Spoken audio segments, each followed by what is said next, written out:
Vote বাক্সকে মায়ের মতো পাহারা দেবেন। মুর্শিদাবাদের জনসভা থেকে উপদেশ মমতার।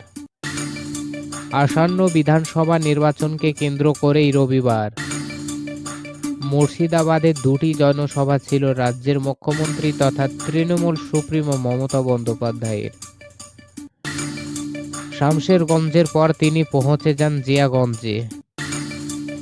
মুর্শিদাবাদের জনসভা থেকে উপদেশ মমতার, সেই জনসভা থেকে বিশেষ উপদেশ দিলেন তিনি। তৃণমূল নেত্রীর কথায় যদিও ইভিএম খারাপ করে দেয় তাহলে অপেক্ষা করতে হবে, কিন্তু সেটাতে আর ভোট করতে দেবেন না, কারণ সরানোর নাম করে চিপ ঢুকিয়ে দিতে পারে, কারণ ওরা পারে না এমন কোনো কাজ নেই। ভোট হয়ে গেলে ভোট বাক্সকে মায়ের মতো পাহারা দেবেন।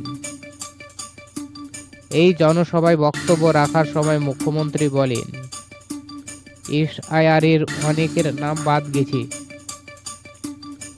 অনেক মানুষ মারা গেছেন, মনে রাখবেন এবার হলো আসল বদলা নেওয়ার পালা। তাই এই খেলার নাম হলো দুরন্ত খেলা। মাথায় রাখবেন সমস্ত জায়গায় ওদের লোক আছে, কিন্তু মানুষ আমাদের সঙ্গে আছে। তাই ভোটের বাক্সে বদলা হবে।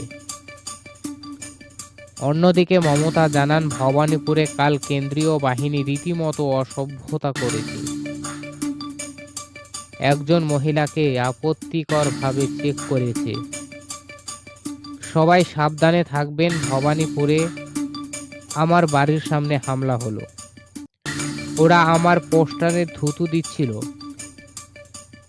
এমনকি অভিষেকের বাড়ির দিকে জুতো দেখাচ্ছিল। তবে স্থানীয় লোকজন এই সব কিছুর প্রতিবাদ জানিয়েছে।